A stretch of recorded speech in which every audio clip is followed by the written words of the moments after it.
Vous êtes devant le JT Auto de Planète GT, on est en direct des essais scéniques et je prends le temps de vous faire des news, ça commence maintenant. Action. Il y a quelques jours, Renault Sport a présenté un teaser de la Clio RSS qui annonçait potentiellement l'annonce de la commercialisation et une grosse vidéo. On a juste eu le droit à la grosse vidéo qui est vraiment super bien montée avec un humour très british. Et petite chose qui est dommage, c'est qu'au final, on ne sait pas s'ils la vendent ou pas. Même si de vous à moi, je pense qu'on est bien parti pour pouvoir l'acheter et certainement qu'on ne pourra pas tous l'avoir. La 308R hybride ne sera malheureusement pas commercialisée. On l'a appris de manière officielle, même si dernièrement, je m'en doutais un peu parce qu'il y avait des bruits de couloir qui circulaient. Finalement, on le sait, la voiture ne sera pas vendue. Après le rêve que je vous ai vendu à travers ces vidéos, malheureusement, il va falloir patienter jusqu'à d'autres projets sport, qui nous permettront de rêver encore une fois, car 308R hybride, ce n'est qu'un au revoir. Motor Trend a remis le couvert et nous a proposé encore une fois la World Greatest Drag Race. Je l'ai dit en anglais, mais vous avez compris qu'il s'agit d'une grosse course de drag. Et la force de Motor Trend, c'est qu'ils ont des sous, donc ils sont en mesure de nous offrir les meilleurs véhicules du moment. Et en l'occurrence, grâce à une piste de décollage, ils sont en mesure de faire une course et de définir laquelle est la meilleure. Je vous laisse découvrir tout ça en vidéo, le lien est dans la description.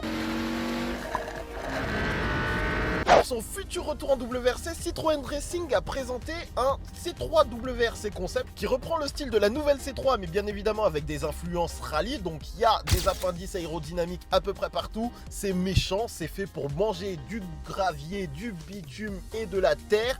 Et ce n'est qu'un concept car. Alfa Romeo a présenté la Giulia Veloce et c'est super sympa parce que pour le coup ça vient remplir un trou qu'il y avait entre les versions classiques qui n'ont pas eu de super note et la QV qui est peut-être un peu trop puissante avec 510 chevaux. Là on a une version 210 et 280 chevaux qui ont donc de la gouache si vous le souhaitez, avec un style assez proche de la version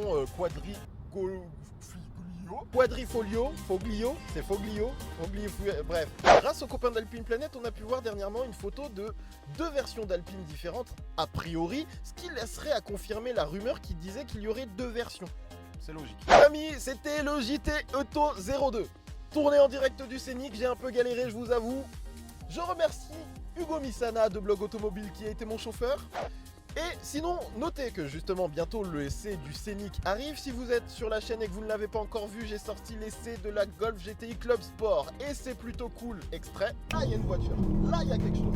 Et c'est beaucoup plus intéressant. Paf, je mets mon frein, je passe la troisième, je lâche. Bientôt, je vais au mondial de l'automobile. En l'occurrence, on est mardi. Mercredi, je suis encore sur l'essai. Jeudi, mondial automobile. Après, je pars en Corse avec Volkswagen pour le WRC, on se retrouve là-bas ou ailleurs. Salut à tous, c'était le JT Auto.